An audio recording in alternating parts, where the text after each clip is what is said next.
Right before she died of a drug overdose, I had no idea she was taking drugs. It gets you addicted. I mean, I started out like any drug, just doing it once a week. Then it became twice a week. Then it became almost every night, smoking a little bit. Then it became waking up with it, doing it all day long. I didn't get to see my daughter, but her dad did. He was a heroin addict. He, had struggled with heroin for a long time, but he had been clean for a year. I'm just thinking to myself, like, why? Why did you drive? I looked to the left and I saw like this white truck, and I couldn't say nothing. I said, oh, Jesus, like that, and it hit us. You will be convicted of a felony if you're caught selling this stuff. And what you don't really realize that you're putting your life in danger and everybody else around you in danger, and it's just not worth it. It was 8 minutes from the time the officer left, and that my daughter was killed. Broke my back at T12, severed my spinal cord, had a punctured lung, a torn diaphragm, and several broken ribs, and that's what left me paralyzed at the waist, and he got a speeding ticket. That's it.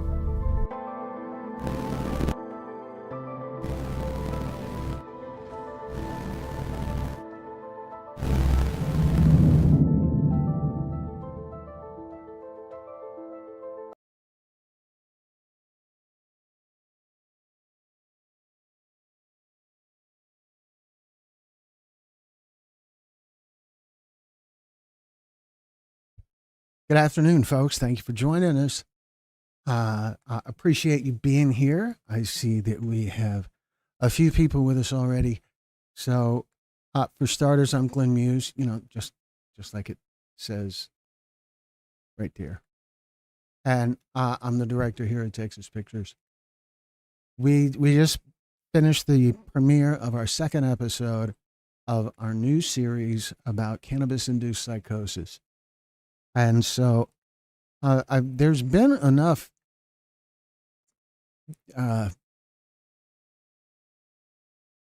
diversity in the kind of comments we've received on the stories and on the posts about the stories that I want to make something very clear starting right out of the chute here, that argue all you want. Defend whatever perspective you believe is accurate, but there is no room for name calling. That talk about the subject, talk about the points. Attacking other people in the group, it's not going to happen. Aside from that, name calling is usually an indicator that the person calling someone a name is out of facts, is out of fuel, is out of substantial, valid points to make. So it has no value for anyone. All right. So I just felt like we needed to really get that out there right up front because of the topic. There have been so many people responding in defense of weed, and we are not, nobody's attacking weed. Hello, Brad. Nobody's attacking weed. This is about awareness, about understanding that it is not without some risk. And one argument that we hear a lot is people will say, oh yeah, but what about alcohol? And holy cow, first, it's not relevant. Aside from that, there's a couple of other things. One is with alcohol, you know what a serving is. You always know what a serving is. You know, a shot glass, it doesn't matter if it's got gin or vodka or bourbon, whatever. You know what that serving is. Even if it's something like Bacardi 151, you got that because you ordered it and you know exactly what it is. It doesn't really work that way with a lot of the cannabis products that are out there. The other thing, in response to the, oh yeah, what about alcohol argument, is people who drink, people who use alcohol don't have any problem at all saying that there is dangers to alcohol. People who use alcohol don't have any problem acknowledging that there's risks associated with alcohol. People who use cannabis, on the other hand, oftentimes, particularly those who respond to programs like this with, oh yeah, what about alcohol? They're not so quick to acknowledge that there could be any possible risk. All right, so good to see you here, Brad. Glad you're here. Always glad that you're here, Brad. And Carla, I see someone talking. There's Carla. Hot dog. Good deal. And Viola is here. Carol, hi. I'm in New Jersey. Weed edibles are all legal. Stop it. Sorry. Where am I at? Here we go. Weed edibles are all legal. There's smoke shops everywhere. The smell is everywhere. The smell is everywhere. I think it's dangerous. You can count the number of accidents daily. Summer, so good to see you here. Summer, I don't think I've ever seen you in a live event before, but I see your comments on our stories often, and I appreciate them very much. So thank you for joining us. And Summer says, I'm late. My neighbor has permanent psychosis from a combination of weed and spice. He was a successful engineer at Boeing. Now he thinks he's God and stays in his family's mansion all day. That's terrible. Now, I hear that and I feel like my people who argue that cannabis induced psychosis isn't a thing are going to read that and they're going to key in on spice, on synthetic cannabinoids. We created a documentary about synthetic cannabinoids back in 2016, 2017. And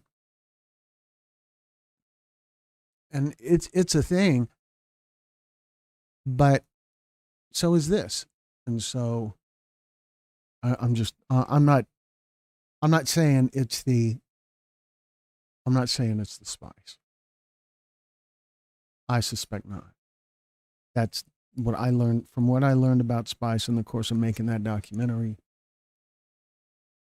It's certainly possible.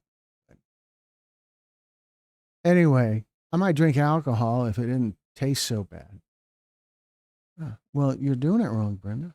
That's way wrong thing to say. Okay. Jen says, I lost my 29-year-old son, died of alcohol poisoning. My life will never be the same. Very sorry, Jen. Good point, Glenn. I hope you're, okay. Marijuana went from giggling with friends to addiction and paranoia with the extreme THC levels. Dead by daylight. Yes. Yeah, that's one of the things. That's a substantial thing, is the major increase And THC levels over the years, as it becomes legal in more places, the increase in THC levels is just basic marketing. It is doing things to make your product more appealing to your customer base. Some argue that the goal is to make people addicted. It doesn't seem likely to me that the companies are looking at it at that depth. They're just looking at being competitive and drawing more customers. Of course, they do want to keep the customers, I realize.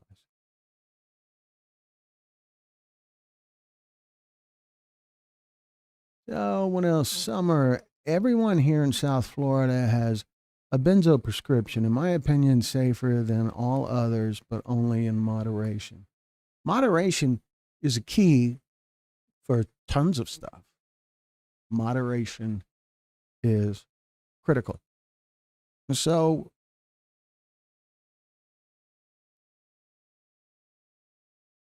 the story we just finished was a story that I think kind of fits within the category of in moderation.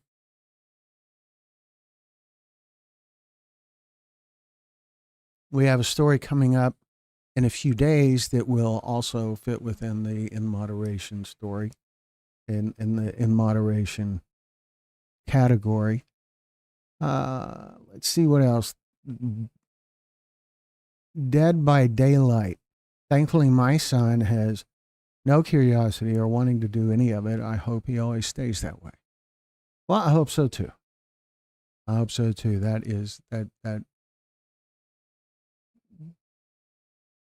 That's an awesome goal. I told my son, if you ever want to try anything, then come to me and we will get a legal prescription from the doctor in which I will monitor. Yeah, that's a great thing. Glow in the Dark says, not do this to people. What we're dealing with is not the same as it used to be. Not the same as it used to be, meaning cannabis isn't the same as it used to be. And that's 100% accurate. It is different. And in fact, it is pretty ridiculous to call it natural, because it is so engineered, it is so manipulated genetically to produce more THC, less CBD. To call it natural isn't really accurate anymore, unless you also call heroin natural, since it comes from the poppy plant. Brenda says, summer benzos are dangerous for me. Every time I took one, my memory stopped working. I had to quit them because I am fond of my memory and want to keep it forever. Interesting answer, Brenda. All right, so I'm assuming that we have some of the people who were in during the premiere and watched the story. It was longer than most of our stories, but I thought really powerful. It was a great pleasure to meet Javante and Ava. They were awesome. When we do these storytelling summits, typically at the end of the day, we have a dinner somewhere where all of the storytellers are invited to join us, and they were there, and got to spend a little extra time with them in a more casual kind of setting, and they're way cool, way cool people. Viola is right, nothing natural about it anymore. Carol, thank you for being here. At my former job in a hospital, the norm was edibles and vaping where they knew the cameras didn't reach. So you mean the staff was doing edibles and vaping? Is that what you're saying, Carol? Summers says, I agree. Smoked every day. He spoke every day, morning breaks at work and nights for years.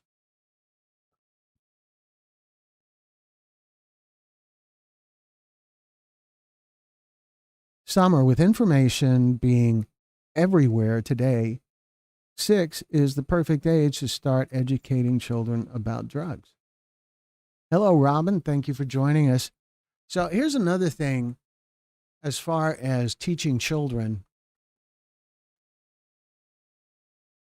Another tool that can help keep them off of drugs, especially at younger ages, like 4, 5, 6, 7, is to stress the importance of respecting the law.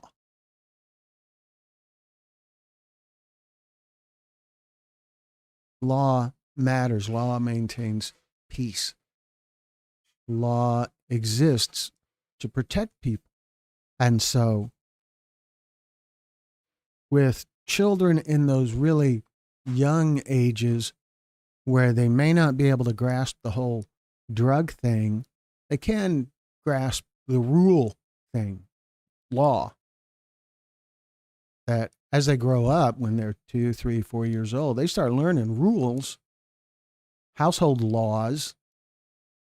And so that's an easy concept for them to put their head around, and for them to identify that using drugs,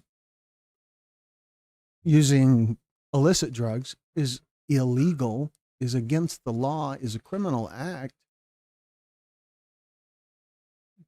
That can be a good tool to help teach them to not do drugs, but doing it indirectly by teaching them, don't be a criminal. Don't break the law. Robin, glad you're hanging in there. How was your 4th of July? Okay, Robin, yeah, how was your 4th of July?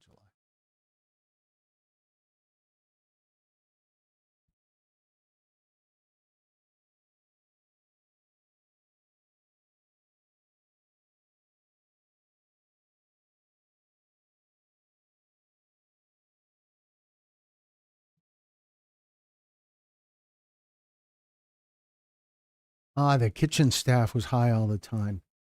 It's kind of funny.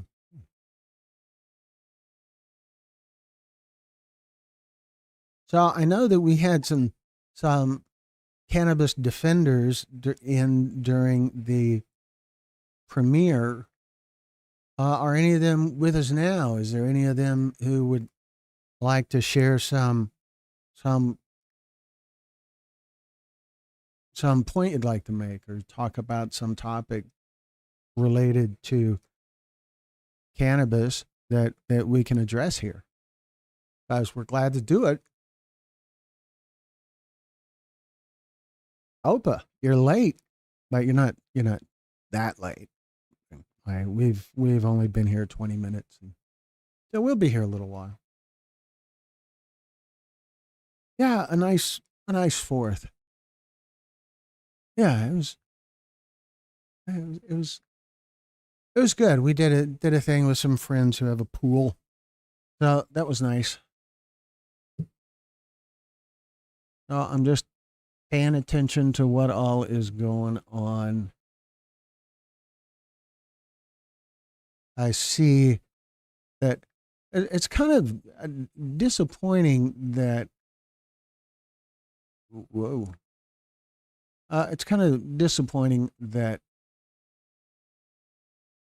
this time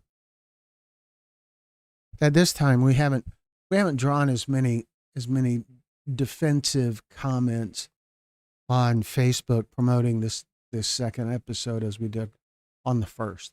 So I was a little bit disappointed about that, because some of the defensive comments were well, they were kind of fun. They were entertaining for sure. But I'm looking.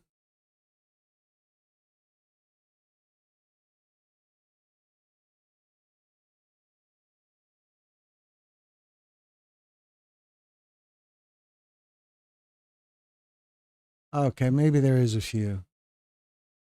So, episode 2 today. I'll take things that never happened for $200. Dan Manning says. And John Weaver says, get the F out of here. This is the dumbest I've ever seen in my life. Why don't you guys do something useful instead of propagating obvious propaganda? Yeah.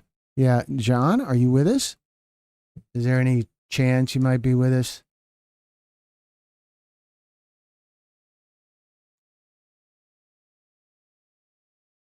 Yeah, the get together in Oklahoma went really well. We had a great time. Finally got to meet Brenda and some other wonderful people. Brenda was well special just because we see Brenda in these events so often, and she always has such wonderful things to say. It was just really great to finally meet her. Opa, I'd love to know the reasoning behind those comments. They are so very vague. I mean, the comments I was reading from our Facebook page, is that I'm guessing that's what you're referring to. It was a post on the Texas Pictures page, letting people know about the premiere today of Javante's story, and those are the comments. There wasn't anywhere near as many as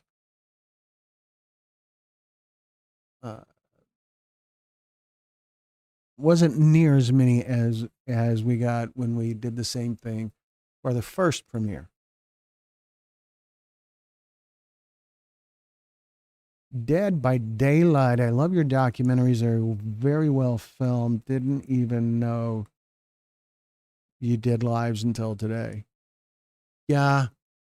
I don't know that you're missing that much with the lives. I am much more comfortable on the other side of the camera.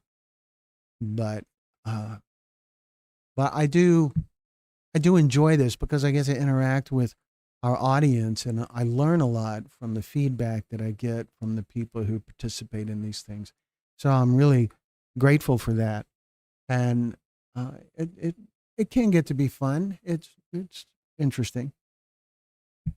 Let's see, where are we at? Carol, my interest in Big Pharma and my dad's addiction to Percocet made me go to school and became a pharmacy tech as well. Don't necessarily want to work in the field. It was for me personally. Viola, that's cool. That's kind of impressive to set out to really understand something like that.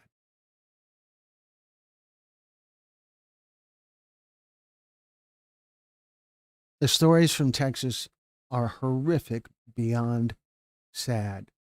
So they're stories from Texas Pictures, but they're not necessarily from Texas.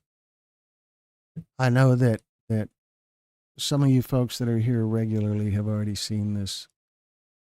I've already seen this graphic, but I know that there's some people probably here today who haven't. This is the places where we have recorded stories about fentanyl and other topics in the last a little over 2 years.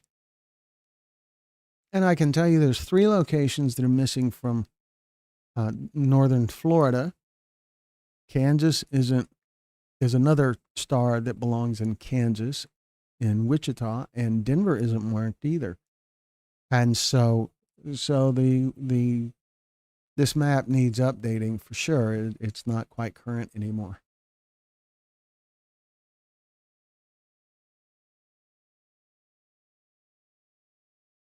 Oh, yeah, okay.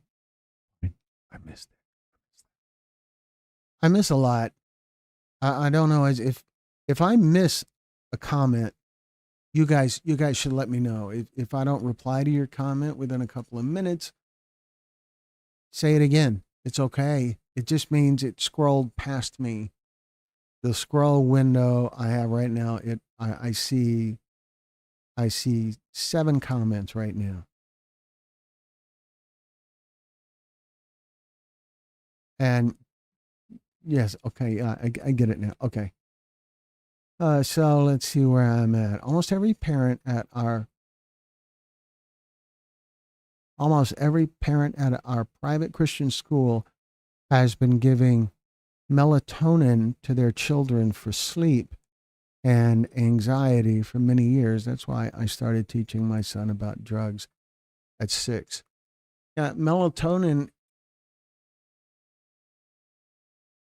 I'm aware that it can help with sleep, but there's also been reports that indicate it is not a suitable long-term kind of solution.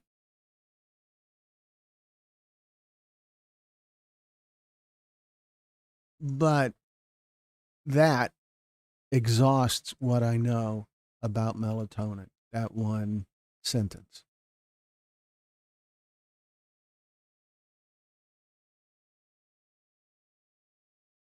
Summer, how many years has your neighbor been suffering permanent psychosis?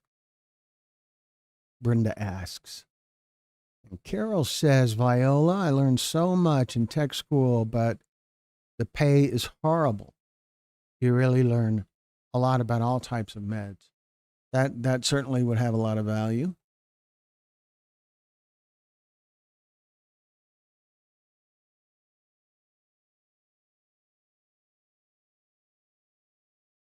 So, he graduated UCF with a master's degree in 2009, began working at Boeing, smoked weed every day for about 4 years, and ended up in a psych ward, never the same.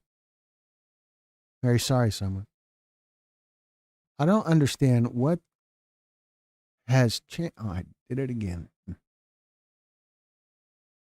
I don't understand what has changed about child rearing since I raised mine. The idea of drugging my children so I could get an extra hour of time seems like a ticket straight to hell. Yeah, it kind of does, doesn't it? I suppose an argument could be made about distracting your children by giving them your phone and letting them play games on it is sort of the same kind of action, maybe.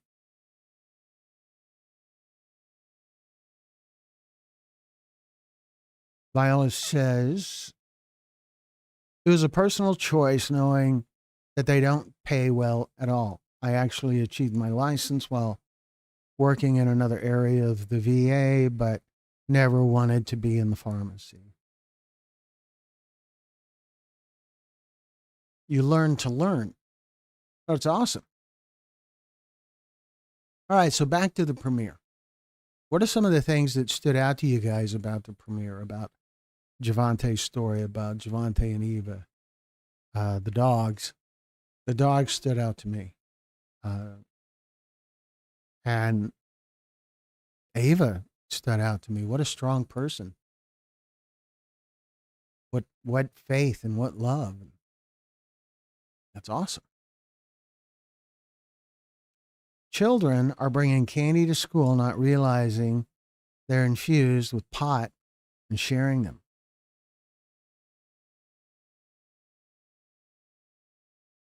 Brenda says, Glenn, don't get me started on children and screen time. I can even hear the tone in that sentence. Brooke says, my 18-year-old son has high-functioning autism. Doctors put him on several different medications.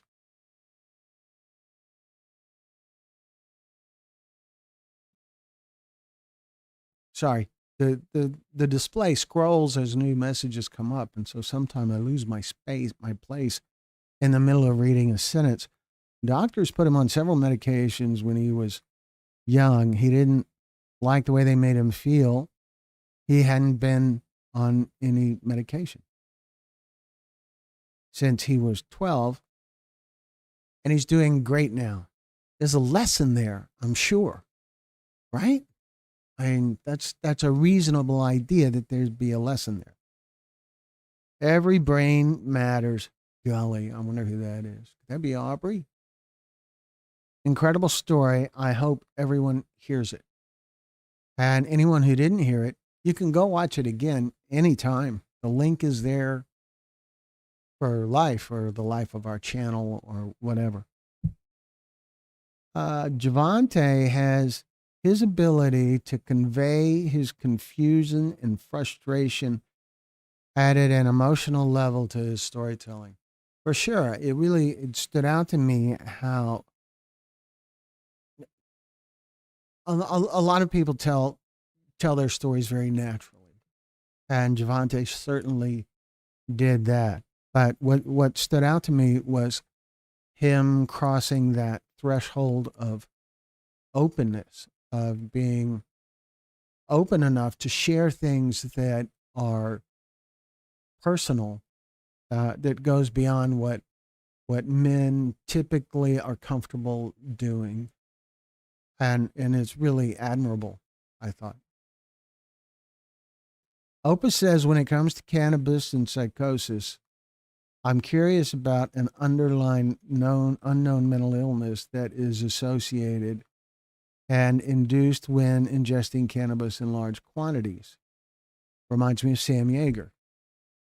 Yeah, it's similar. A lot of cannabis defenders will be quick to say, yeah, that only happens because of some underlying problem. And maybe, but it isn't only when there's an underlying problem. And some could argue that having a need to change your perception of reality using a substance, having a need like that is an underlying issue. Summer says in the early 1900s, parents would rub alcohol on babies' cheeks to get them to fall asleep. My grandparents used to give my mom and sisters little pieces of prescription drugs to fall asleep. Wow. Yeah, it's scary, but yeah, and I've heard stories about people dipping their finger in alcohol and bourbon or something and putting it in the baby's mouth and doing that a couple of times to help them go to sleep. And don't do that. We know more now. Eva, the confusion she felt not knowing whether to run to save herself or stay and try to help Javante, Coda, and Grace, she made some tough decisions while high on cannabis. Truly amazing woman. Absolutely, yes. Glow in the Dark says, yes, they both are. Sally, does anyone know if any studies have been done regarding cannabis and Alzheimer's?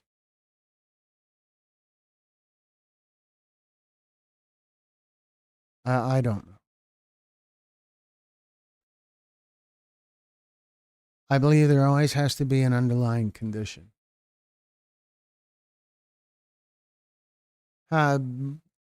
Maybe, but how many people know they have an underlying condition? How many underlying conditions go unacknowledged?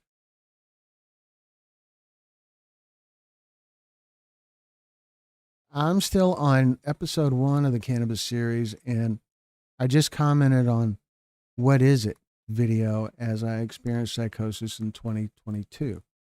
I'll be watching episode 2 after the live. Good question, Sally. Hope I answered it.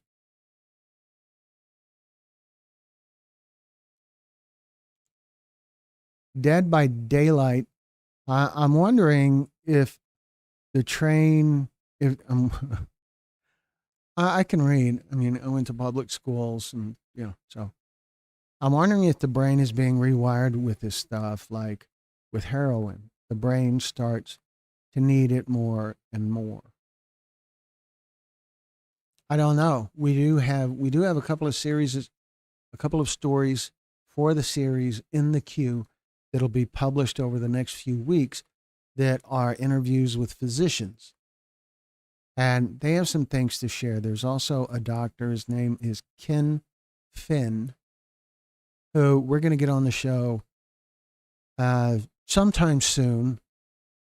Maybe have him on as a live. He's an actual expert with this stuff. He's certified and everything.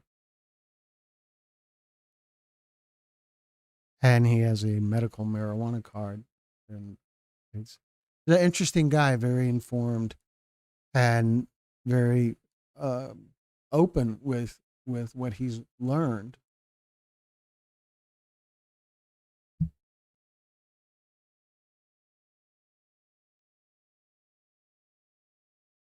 Some of those parents probably think melatonin is natural, so it's okay. I disagree.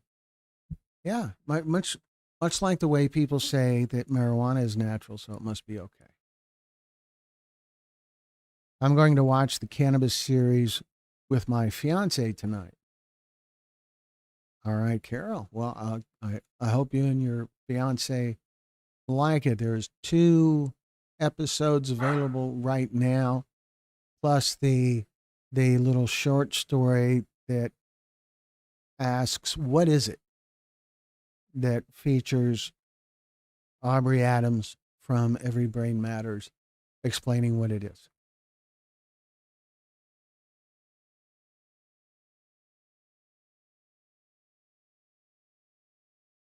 Opa, share, please. I'm very intrigued by this subject.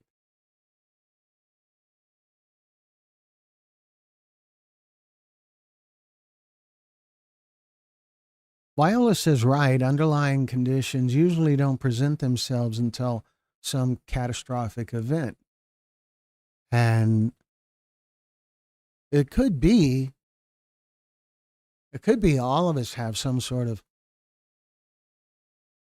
underlying condition that just never comes to the surface until we do something that triggers it.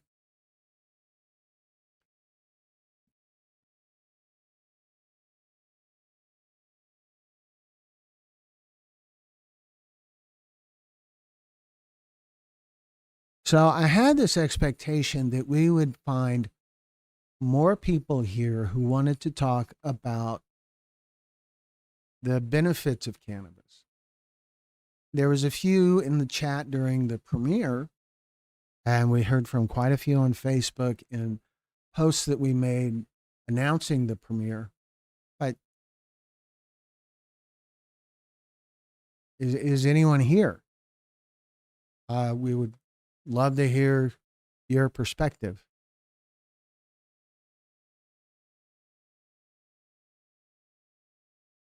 As a medical patient, it really can be used to help alleviate symptoms that other medications could just not help with. There is, however, no place for cannabis in youth. And so maybe there are disputes about the medical benefits of cannabis, and we can leave that for someone else to sort out. I'd love to share my story, says Jake Boxenhorn. Well, we can do that. We can do that. We have never turned anyone away from sharing a story. We have a series on fentanyl poisoning. We have the Cannabis Induced Psychosis series. We also have a series on addiction recovery. And we have a series on human trafficking. We're developing a series about domestic violence. And we're trying to sort out a way to do a series about mental health.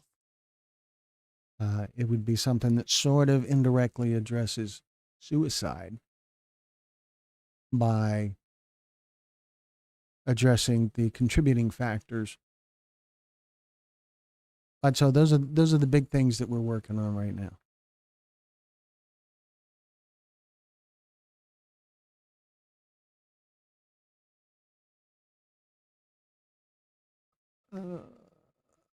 Where am I? Where am I? Both alcohol and opioids require us to keep taking more because our bodies adjust to normal dose.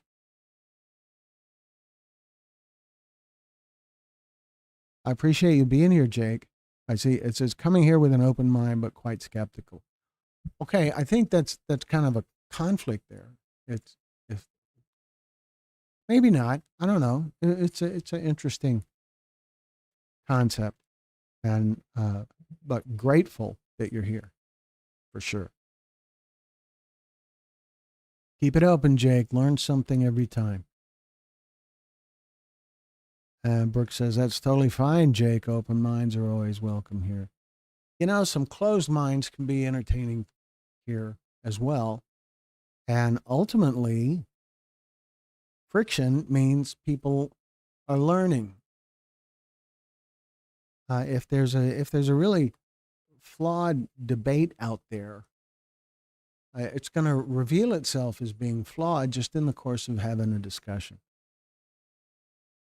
Glow in the dark. It's the concoctions they're creating for a better high, not the underlying mental health. It's the triggers really matter. Okay, every brain matters. Thank you, Glenn. Thank you, Aubrey, I'm guessing. I watched that episode. So sad. Oh, let me see.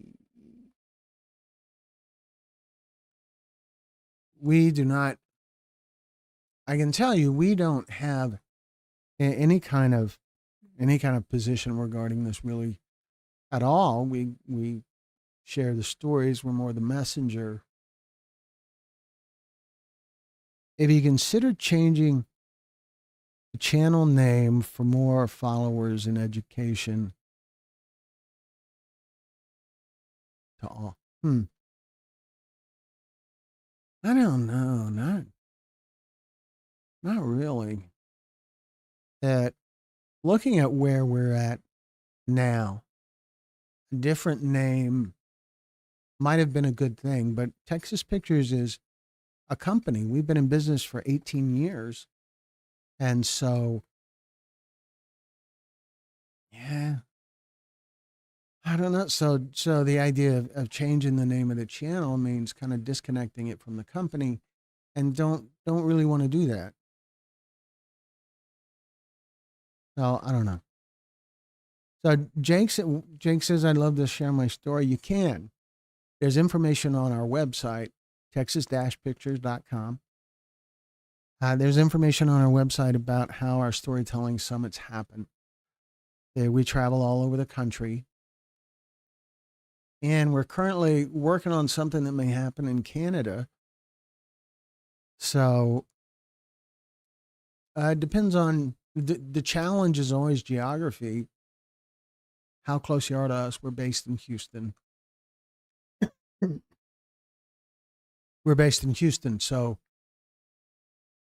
So there you go. Next week, I'm going to Portsmouth, Virginia. And later in the summer, I'm going to Pensacola, Florida. And I'll be in Seattle, Washington. So those are the things that we have on the schedule right now. And our schedule just keeps changing.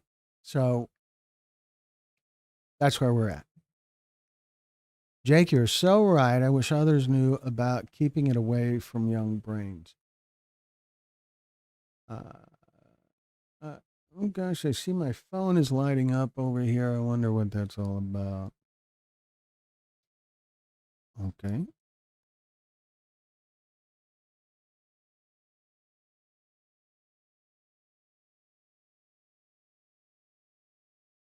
Please consider changing your title from Texas to USA or drug awareness so more people will watch these videos and be educated with real people and stories. You're killing me, Summer. I understand the point. We've had this discussion with people before, and the difficulty is the company thing.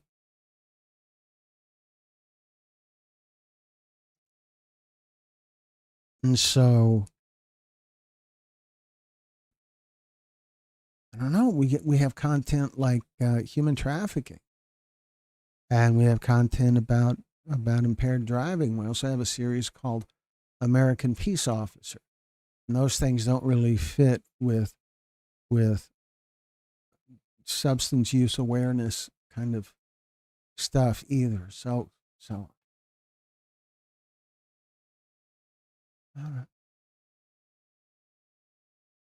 I kind of feel like the name is a great differentiator that can make our stories stand out. You hear people say some deviation of our name. It's one of those Texas stories, or one of those Texas production stories, or one of those Texas documentary stories, or you hear people say things like that, and that's kind of become a substantial part of our identity. Okay, so Portsmouth can be dangerous. Be careful out there. Dangerous. You know, I once had a video shoot in a minefield in Kuwait.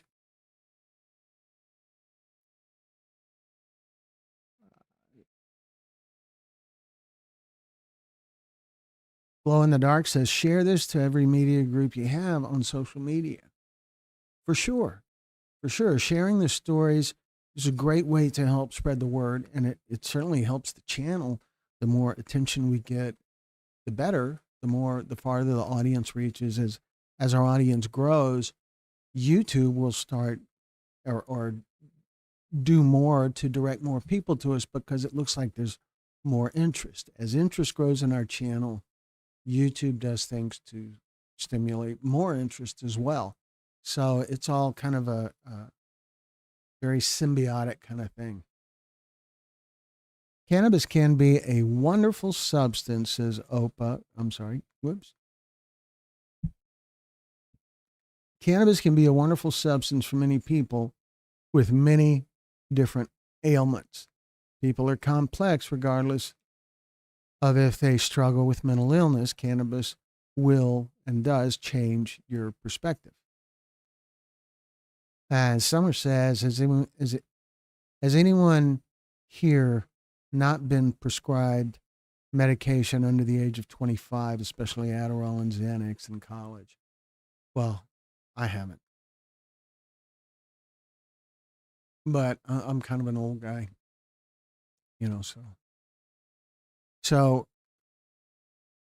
thing about cannabis, under the age of 25, there's a ton of research that demonstrates that under the age of 25, it does harm developing brains. The Mayo Clinic and CDC and a whole bunch of others have substantial, valid, credible evidence about how cannabis can cause lasting developmental problems to developing brains. And so that's a real thing for people under the age of 25. That is an absolutely wow. I've been talking for years. You'd think I'd be able to do it better, but that is actually, it is a very well proven thing that under the age of 25, it can do permanent harm quickly. And as you go farther and farther below the age of 25, the more quickly the harm is likely to happen. Now, there can be people out there who say, well, I started smoking weed when I was 12 years old and I'm fine. You don't know that. There's no way to know that. If your brain development was hindered way back when, how would you know? You have to use that brain to figure it out.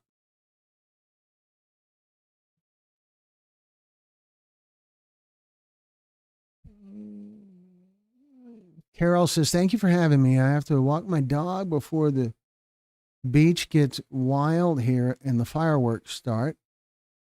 All right, Carol, thank you for joining us. I appreciate you being here. Opus says, there are so many different topics that are covered here.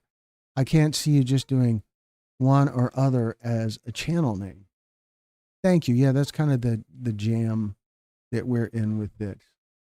Viola says, I love Seattle. I was just there back in February. There's something about Seattle. Every Brain Matters says, I love Texans. You have a great title and logo. Yes, this is Aubrey. Hi, Aubrey. Appreciate you being here. And we will be doing more with your interview soon. There's that one thing that we put up. We wanted to put something up that offered some kind of definition, and you did that right up front in your interview. And so we went with that. Brenda says, Brooke, I've probably been typing longer than you have been on Earth. When you write for a living, typing gets faster over time.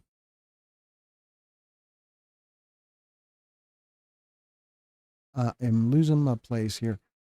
I love your channel, and I appreciate every interview with compassion. Well, all the interviews get compassion. Yeah, all of them. All of them.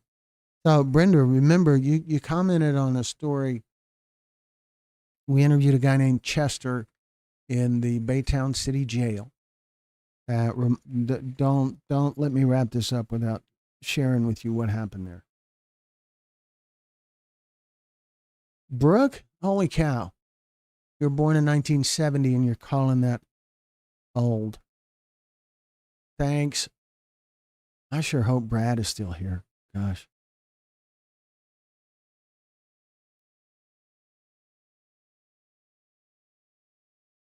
Carol, thanks for joining us. Enjoy the beach time.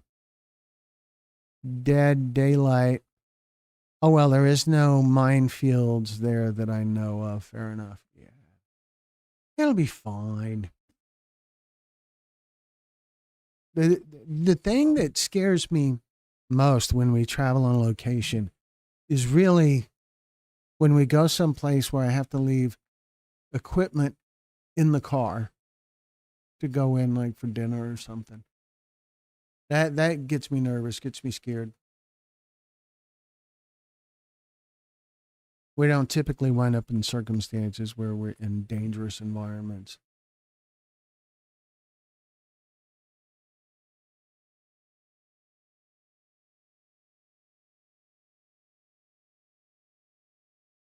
Summer says this channel needs to reach millions. I agree. I definitely agree. The only way to do so is by changing things up to market to the masses.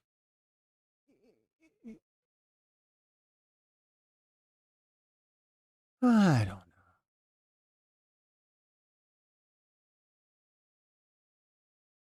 know. It gets complicated.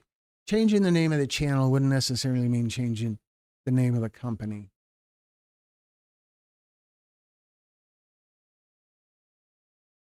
We have started trying to always identify the location that a story comes from, because very few of the stories on our channel anymore come from Texas. During the first year of the fentanyl poisoning series, most of the stories were from Texas. But by episode 100, we were recording stories all over the country. And so the second 100 episodes in the fentanyl series, there's only, I want to say, 3 or 4 of those stories that came from Texas, and the rest of them came from other parts of the country. Lots of other parts of the country. Appreciate you, Summer. Please address the question of new legal cannabis and long-term effects such as Alzheimer's disease. We're looking into that. We are talking to, with this topic, this is a long-term, what is that? That's weird. This topic is a long-term topic for us, and We will be publishing stories that are personal experience stories. There'll be stories that involve interviews with physicians. We have one coming up that's an emergency room physician. We also have plans to talk to EMTs, users, defenders, stuff like that. It's the great benefit of it being an ongoing series is that there is that flexibility. There are a lot of people out there who are adamant in the value of cannabis being used responsibly, and we want to give them an opportunity to say so. Okay, please. Okay, I'm probably the oldest former pothead on here. I'm 67 and glad to have survived it. Some more real talk.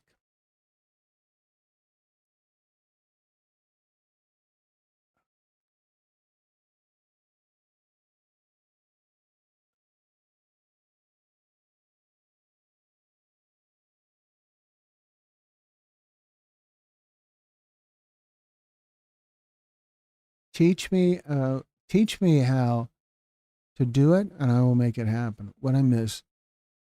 Summer, please address that. I'm probably more real talk. I would, but not text savvy. I don't know, Summer. You seem pretty sharp overall. That you have commented often on the channel, and you kind of seem like you're really on it, like Oprah on a baked ham, like a rat on a Cheeto, whatever.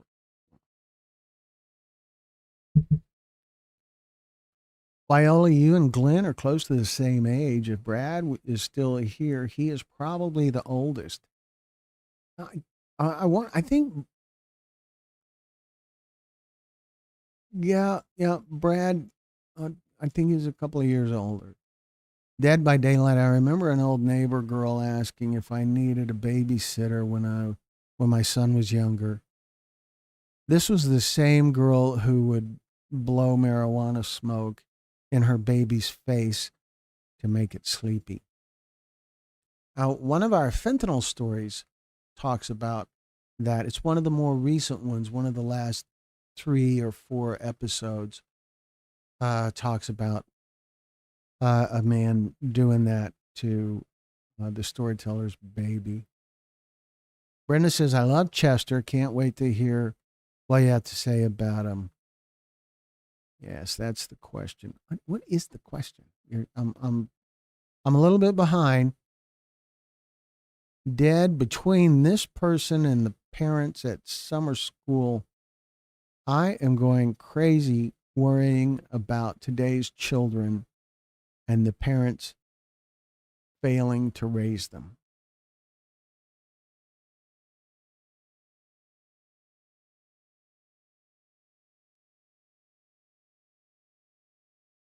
Not all parents are failing to raise them. That really cues up the story about Chester at the Baytown City Jail. When we interviewed Chester, we were working on the documentary called The Last High in 2017, maybe 2016. We had a hurricane in the middle of all that, and that really delayed production quite a lot. And so one of the things we were working with the Baytown Police Department, and one of the things that we did was an interview in the jail of someone who we also recorded him being arrested. And there's some unique things about the documentary The Last High is that we produced that documentary with a team of volunteer teenagers who had some sort of career interest in filmmaking or journalism, video production, writing, law enforcement, something like that. And so one of the girls on the team I wish I could remember her name. She is the one who actually interviewed Chester. And Chester's a pretty big guy and kind of intimidating looking. Plus, you're in a jail. And so when we did his interview, there's typically in an interview setting, there's a producer and a reporter or interviewer or director kind of person. And so I was in more of the producer role. I was running the video camera and sitting right beside, oh gosh, I cannot, I can't remember her name. But this girl, she was a high school junior. She weighed about, I don't know, maybe 90 pounds. And she had this tiny stature. And she did such a spectacular job of the interview. Now and then, during the course of the interview, I would lean over and I would tell her, okay, when he finishes this, ask him about, and I would give her a question to ask him. She would hear it, not say a word. And then when Chester would finish his answer, she would ask the question I gave her, but she would have reworded it in a way that suited her better. That's awesome. Never at any point in the interview did she seem uncomfortable or intimidated. It was very impressive. Okay, so prayers for Texas floods. Absolutely, it's terrible. I have it. I'm looking at video of it over the camera right now.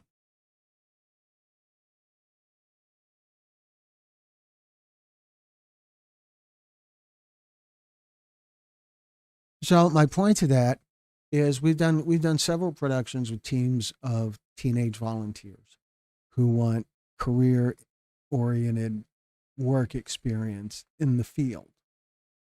And many of those students have been very impressive. One of them is a producer at the Hallmark Channel now. One of them, after graduating college, went to work at Showtime. 3 of them are police officers. One of them is a state trooper. So there are parents out there who are doing a great job. There's also parents out there that are not. I always thought it was sad to come across,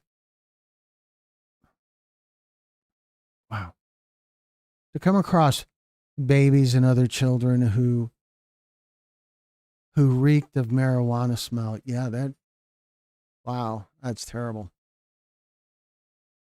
Brenda says people need to wake up and realize our future always depends on the children we're raising.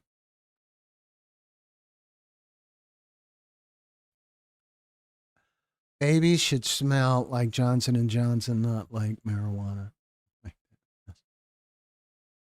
Yeah, if the baby smells like weed, that's probably a pretty substantial flag, wouldn't you think?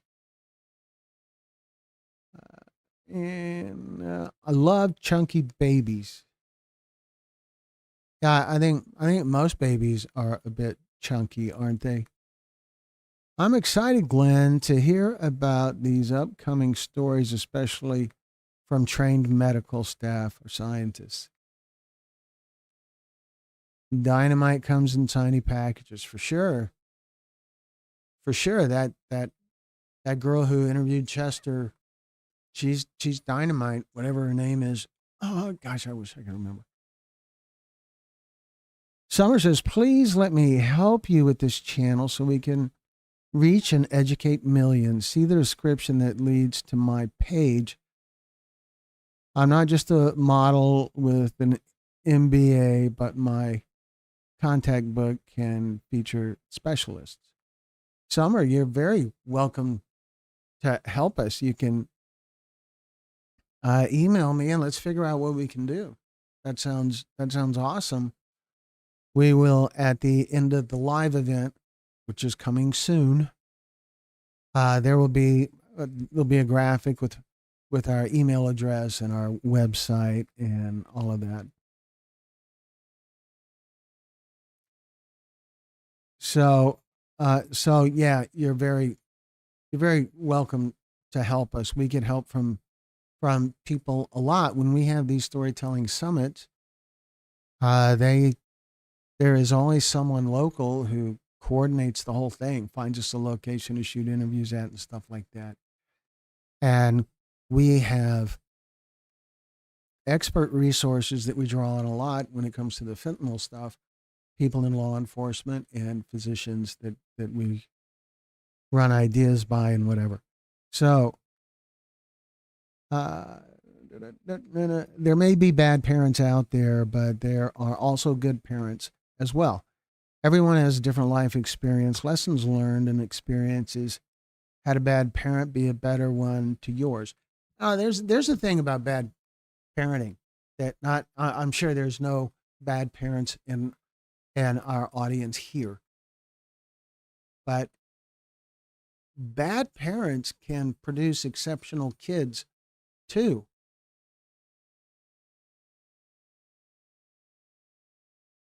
Or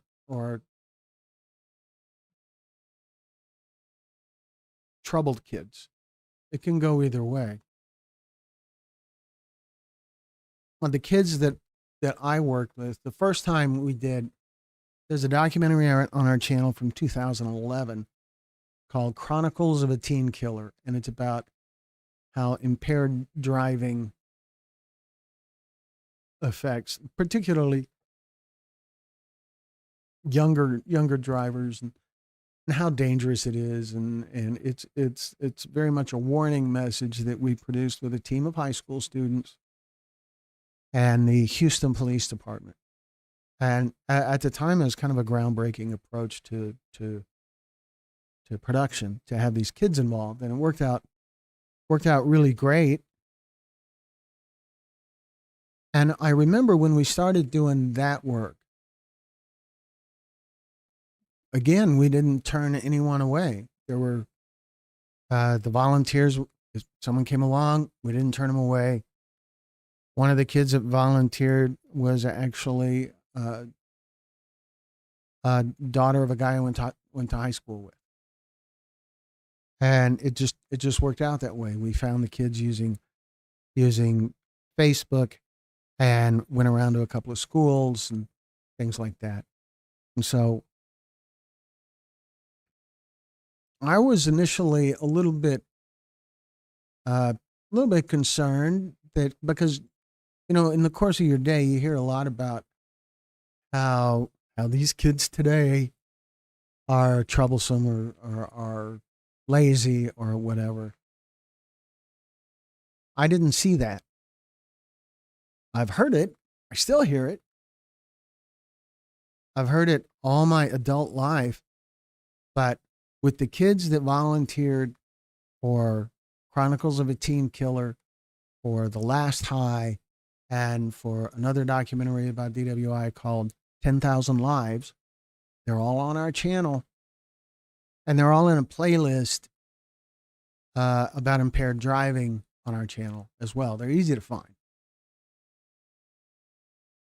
In all of that, I didn't see it. I didn't see anything that really supported the idea that these kids today are off. I know some are. I see other things that tell me, oh, don't we all? And we see more of that as we get older. I'm learning that. But there's a lot of sharp kids out there. I'm sorry. Someone, please let me hit the chat.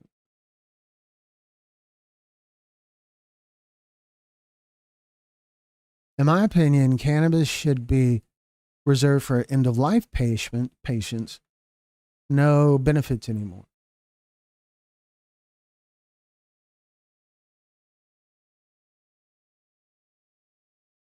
Hello, Jenny. We'll just go with Jenny. All right. Thank you for being here. I appreciate you joining us. Brenda says, thanks for joining us. And how are you? Summer says, iPad Pro will only allow heart button. Okay, there's the heart button over here that does that. But then somewhere on the I don't know what happened there. That was weird. I don't know if you guys saw that. It looked like the frame shrank and then expanded. So underneath this window that's of me, there ought to be a thumbs up. That's the like button. That we have 24 likes, which is pretty good. And over the course of the last hour, we've had over 250 views, so not as many likes as we could have. Dead by Daylight works in end-of-life care. Cannabis can be pretty traumatic to some hospice patients. Some patients experience severe paranoia, can't catch their breath, tachycardia.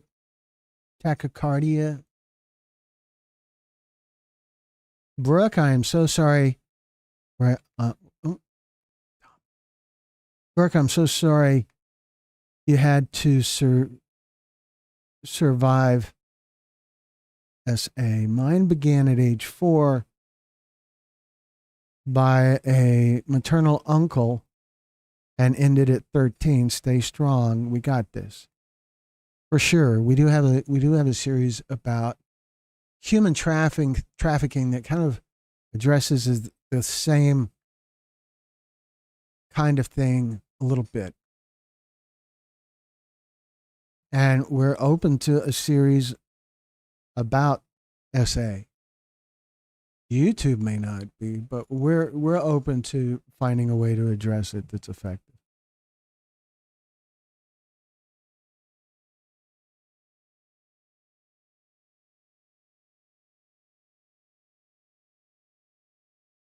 It can be pretty scary for all. The tachycardia. Oh, yeah.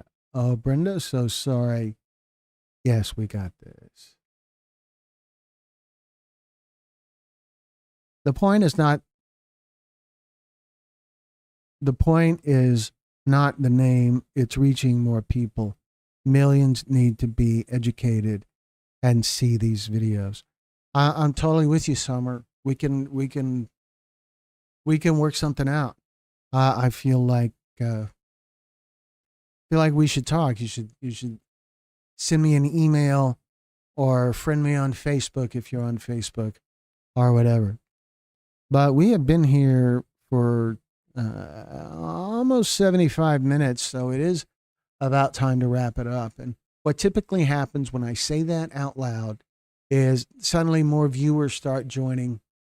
But we got to wrap it up. Me and my wife are going to have some sort of date night tonight, and that's going to be cool. Hoodie and a crowbar. Yeah, that doesn't sound like a troublemaker at all. So, thank you for your comment, Hoodie. And Gamecock Jenny, thank you for being here. And Summer, thank you. Okay, did it again. Did anybody see the frame reduce and come back? That's weird.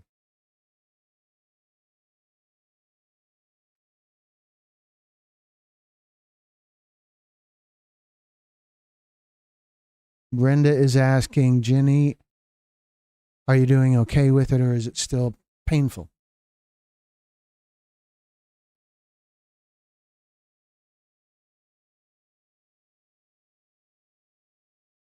Okay, I did it again.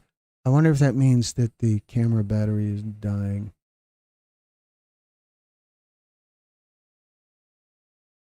I have a back brace. Yeah? All right. But are you doing okay? People do okay with back braces. leg braces, wheelchairs, whatever. Dead by Daylight says, can't wait to see more documentaries. Holy cow, me neither. It is, we have so many stories that we shot in Colorado a couple of weeks ago. Probably 20 or so. So we have a lot to work through.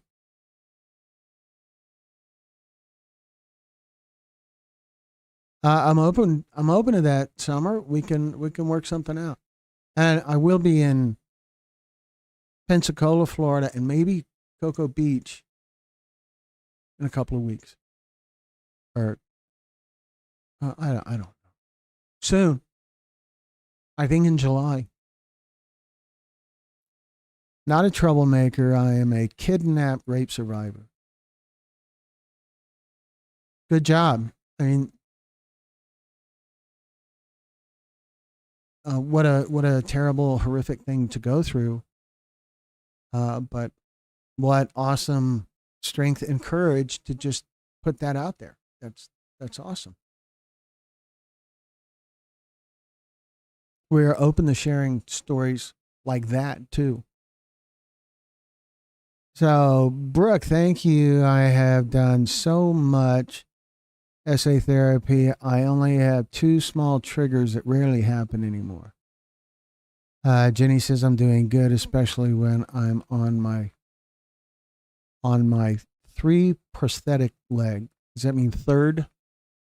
I guess is it like the best one so far?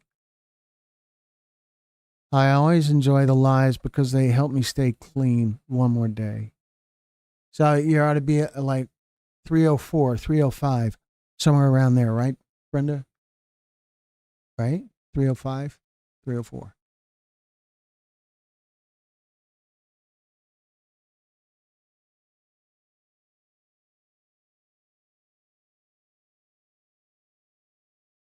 Dead by Daylight, the serial killer. What? You see what's happening here? I said it's about time to wrap it up, and off we go. How does that happen? Hoodie and a co-work, and Hoodie and a crowbar. So sorry that happened to you, and I love the name. All predators need a crowbar at some point. Hey, all predators need to be on the receiving end of a crowbar, right?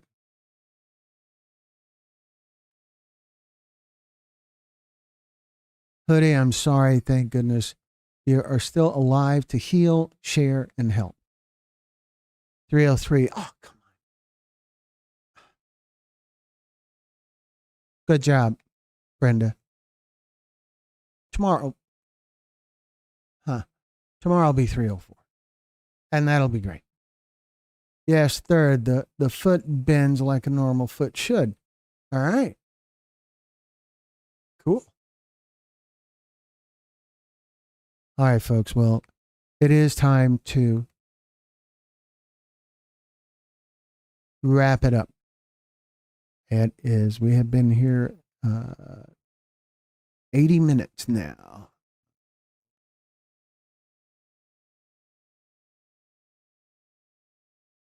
Drop foot surgery sucks.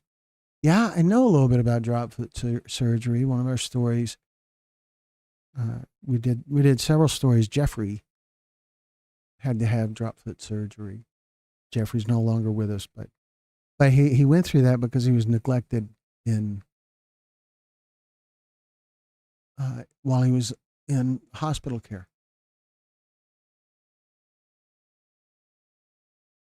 Anyway, so it is time to wrap things up, folks. I appreciate everyone being here. Summer and Glenn definitely need to exchange email or numbers. Okay, my email is going to be on this graphic that I'm going to be putting up for you folks in just a moment. Where is it? There it is. All right. And so that's the focus pulling, isn't it? I don't know why is it? Yeah, there it goes. Yeah. I don't know. That's kind of weird. All right, Opa, thank you very much. So thank you, everyone, for joining us and being a part of this live event.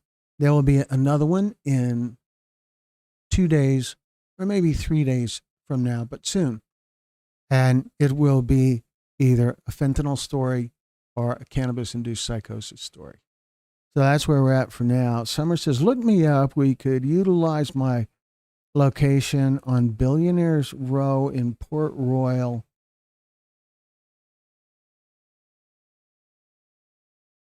Naples, Florida, to expand and use my contacts for professional. Well, that sounds intriguing, I guess is the way to do it. So is the way to say that. So yeah, let's make something happen. So here is all of our contact information. You guys are welcome to email me anytime at info@texas-pictures.com. You can find me on Facebook. There's my name, Glenn Muse. And on Facebook, we also have a channel for our company, Texas Pictures. We're on TikTok. That is not the best way to get a message to us, but it will work. And you can also find us on our website, go figure. The website address is texas-pictures.com. And on the website, you'll find how to share your story. You'll find information about creating a storytelling summit anywhere that we'll come to and set up and record stories. And there's other information about us, and there is a merchandise store as well. So thank you all for joining us, and you have a great rest of your day, and we will see you next time.